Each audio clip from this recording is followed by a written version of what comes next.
Morning students, आज हम पढ़ते हैं बीकॉम थर्ड सेम का जो हमारा सब्जेक्ट है वो है हमारा company law. And company law में जो अपना मोस्ट इम्पोर्टेंट जो टॉपिक चल रहा था वो चल रहा था अपना आर्टिकल जो है अपना मेमोरेंडम ऑफ एसोसिएशन और आर्टिकल ऑफ एसोसिएशन दोनों कंप्लीट हो गए हैं।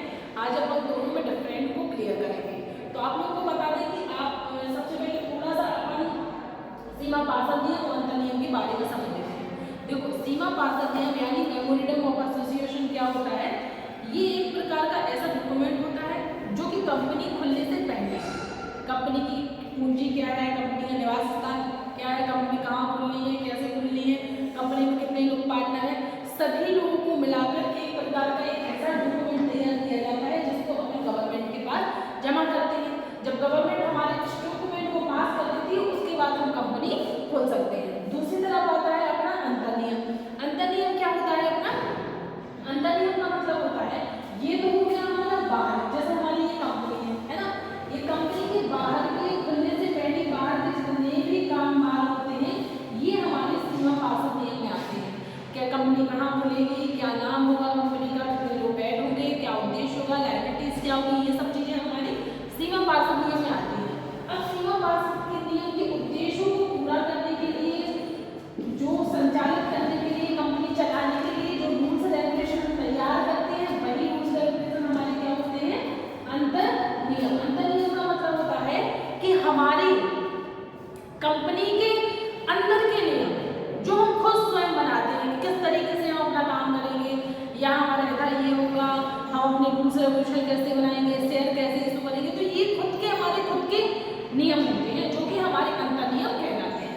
आज हम इन दोनों में अपन डिफरेंट पढ़ेंगे। तो सबसे पहले हम लिखने का तरीका है वो ऐसा होता है ना। पहला है अपना प्रारूप। प्रारूप मतलब सीमा पार्षद नियम का प्रारूप निश्चित होता है। देखो, जो सीमा पार्षद नियम है ना, इसका जो प्रारूप है स्ट्रक्चर में ये बिल्कुल क्लियर होता है कि ऐसा बनना है। इसको गवर्नमेंट के द्वारा भी अपने बताया गया है कि ऐसा बनना है। तो अपन का वो प्रारूप निश्चित है कि अपनी चाहे हमारी कंपनी का कुछ भी नाम हो, कोई ऑब्जेक्ट हो, लायबिलिटी जो भी हो, लेकिन हमारा जो स्ट्रक्चर है वो क्लियर है कि ऐसा बनना है ना। अंतर नियम का प्रारूप निश्चित नहीं होता। इसका निश्चित क्यों नहीं होता?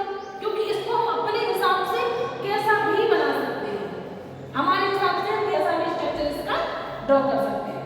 फिर दूसरा है हमारा अनिवार्यता। पार्षद सीमा नियम रजिस्ट्रार के पास भेजना अनिवार्य होता है। मतलब जब हमारी कंपनी रजिस्टर्ड होती है तो रजिस्ट्रार के पास जो हमारा पार्षद सीमा नियम है इसके बिना हमारी कंपनी ओपन नहीं हो सकती, इसके बिना हमारी कंपनी रजिस्टर्ड नहीं हो सकती, है ना। तो पार्षद सीमा नियम को रजिस्ट्रार के पास भेजना अनिवार्य होता है, नीड होती है। अगर वो नहीं भेजता है तो हमारी कंपनी हमारी रजिस्टर्ड नहीं होती। दूसरा होता है इसको भेजना अनिवार्य नहीं है। अगर हमारी स्वेच्छा है कि हम इसके सीमा पार्षद नियम के साथ साथ अंतर नियम भी बना दिया तो हम भेज सकते हैं, लेकिन कोई ऐसी जरूरी नहीं है कि हमें इसको भेजना ही है। फिर नेक्स्ट है हमारा निर्देशक का कार्यक्षेत्र।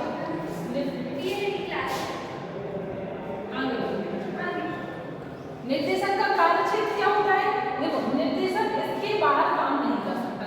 सीधी सी बात है कि सीमा पार्षद नियम हमारी कंपनी की सारी बातें उसमें लिखी होती है, लिमिटेशन लिखी होती है कि हमारी कंपनी किस लिमिटेशन से काम करेगी, है ना, कि हमारी कंपनी ये काम कर सकती है। और हमारी सीमा पार्षद नियम में जो भी लिखा हुआ होता है इसके बाहर हमारी कंपनी काम नहीं कर सकती। तो वही है कि निर्देशक इसके बाहर काम नहीं कर सकता। जो कंपनी का ओनर होता है वो सीमा पार्षद नियम में जो लिख के देता है उसके अंदर अंदर काम कर सकता है, उसके बाहर किसी भी प्रकार का काम नहीं कर सकता है।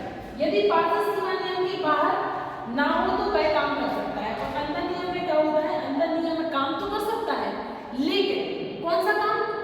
जो पार्षद सीमा नियम के बाहर ना हो। हम कोई भी काम कर सकते हैं, ये तो हमारी कंपनी के अंदर का काम है, ये तो हमारी कंपनी के अंदर के रूल्स रेगुलेशन, लेकिन हमारा काम कहाँ होना चाहिए? सीमा पार्षद नियम के अंदर ही होना चाहिए। सीमा पार्षद नियम के बाहर ना तो निर्देशक काम कर सकता है और ना हम अपने अंदर के जो रूल्स रेगुलेशन बनाएंगे वो बना सकते हैं। फिर नेक्स्ट है हमारा चौथा प्रमुख या सहायक बिल्डिंग। यह कंपनी का प्रमुख बिल्डिंग होता है। क्यों होता है प्रमुख? इसलिए होता है क्योंकि इसके बिना हमारी कंपनी की नहीं खुलती है ना। तो ये हमारी कंपनी का प्रमुख बिल्डिंग होता